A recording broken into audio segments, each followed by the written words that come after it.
कभी सोचा है सरकार को ये कौन बताता है कि उसे अपनी ताकत का इस्तेमाल कैसे करना है? आज हम बात करेंगे उसी रूल बुक की, शासकों के लिए बनी रूल बुक की। तो असली सवाल ये उठता है कि सरकार को बेहिसाब ताकतवर होने से कौन रोकता है? आखिर वो कौन सी चीज है जो सरकार को बताती है कि देखो तुम ये कर सकते हो और ये नहीं? और इसका जवाब है संवैधानिक कानून। आसान भाषा में समझें तो ये एक तरह की रूल बुक है, एक ऐसी किताब जो ये बताती है कि सरकार क्या क्या कर सकती है, उसकी ताकत क्या है, और सबसे जरूरी, ये हम जैसे आम नागरिकों के हक की हिफाजत कैसे करती है। बिल्कुल, आप इसे किसी भी देश का अल्टीमेट ऑपरेटिंग मैनुअल समझ सकते हैं। मतलब ये वो गाइड है जो बताती है कि पूरा सिस्टम चलेगा कैसे, किसके पास कितनी पावर होगी और उस पावर का इस्तेमाल किया कैसे जाएगा। तो ये रूल बुक, ये नियम पुस्तिका आखिर करती क्या है? देखा जाए तो इसके दो बहुत ही जरूरी काम हैं। चलिए इन्हीं को समझते हैं। देखिए, ये रूल बुक ना दो धारी तलवार की तरह है। एक तरफ ये सरकार को ताकत देती है कि वो लोगों की भलाई के लिए काम कर सकें, जैसे टैक्स वसूलना। लेकिन दूसरी तरफ ये उसी ताकत पर लगाम भी कसती है ताकि सरकार अपनी मनमानी ना कर पाए। जैसे किसी को भी बिना किसी ठोस वजह के गिरफ्तार नहीं किया जा सकता। और बस यही बैलेंस सबसे ज़रूरी है। तो सवाल ये है कि ये रूल बुक सरकार को कंट्रोल में रखती कैसे है? इसके लिए ना कुछ बड़े ही दिलचस्प तरीके अपनाए जाते हैं। सबसे पहला और शायद सबसे जरूरी सिद्धांत है कानून का शासन, यानी रूल ऑफ लॉ। इसका मतलब बड़ा सीधा है, कानून से ऊपर कोई नहीं, कोई भी नहीं, सरकार भी नहीं। हर किसी को कानून के दायरे में ही रहना होगा। एक ब्रिटिश लीगल एक्सपर्ट थे, A.V. डाइसी।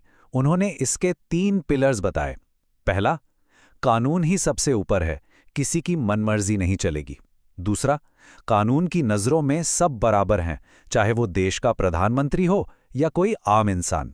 और तीसरा, हमारे जो अधिकार हैं वो अदालतों के उन फैसलों से ही निकल कर आते हैं जो आम नागरिकों के हक में दिए जाते हैं।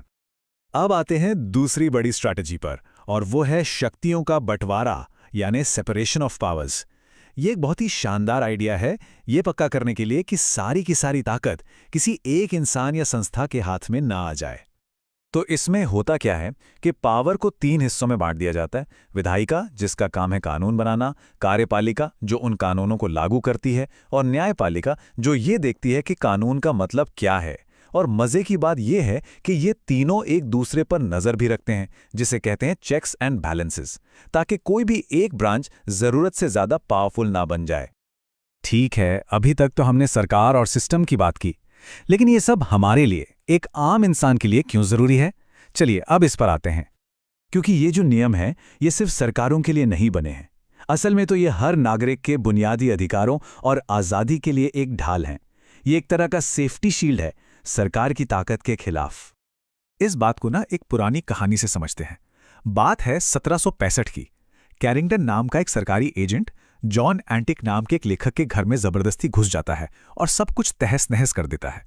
जब एंटिक ने पूछा कि भाई ये किस अधिकार से कर रहे हो, तो कैरिंगटन ने एक मंत्री का वारंट दिखा दिया। अब सवाल यह था कि क्या किसी मंत्री का ऑर्डर ही कानून होता है? मामला अदालत पहुंचा और वहां जज लॉर्ड कैम्पडन ने एक ऐसा फैसला सुनाया जो इतिहास बन गया। उन्होंने कहा, लोग एक समाज में इसीलिए तो रहते हैं ताकि उनकी प्रॉपर्टी, उनकी चीजें सुरक्षित रहें। अगर सरकार अपनी किसी कार्रवाई को सही साबित करने के लिए कोई बना बनाया कानून नहीं दिखा सकती, तो वो कार्रवाई गैर कानूनी है। तो इस पूरे किस्से का निचोड़ क्या है? यही कि कोई भी सरकारी अफसर किसी के भी खिलाफ तब तक कोई एक्शन नहीं ले सकता जब तक कि पहले से मौजूद कोई कानून उसे ऐसा करने की इजाजत न दे। सिर्फ एक मंत्री के कह देने से कुछ नहीं होता। इसी को कहते हैं कानून का शासन। लेकिन एक बात याद रखना जरूरी है, दुनिया के हर देश की ये जो रूल बुक है वो एक जैसी नहीं होती। इसमें देशों के हिसाब से काफी फर्क देखने को मिलता है।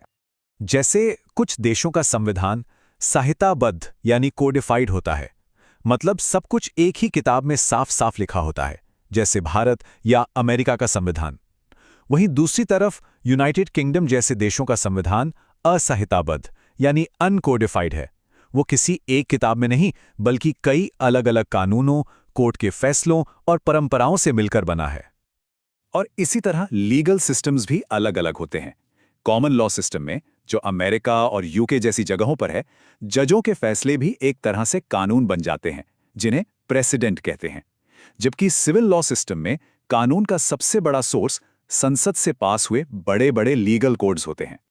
तो आज हमने समझा कि ये संवैधानिक कानून आखिर है क्या। ये एक बहुत ही पावरफुल दस्तावेज है, इसमें कोई शक नहीं। लेकिन एक सवाल है जो सोचने पर मजबूर करता है, वो ये कि आखिर कागज पर लिखे इन शब्दों को असली ताकत मिलती कहाँ से है। इस सवाल पर सोचिएगा जरूर।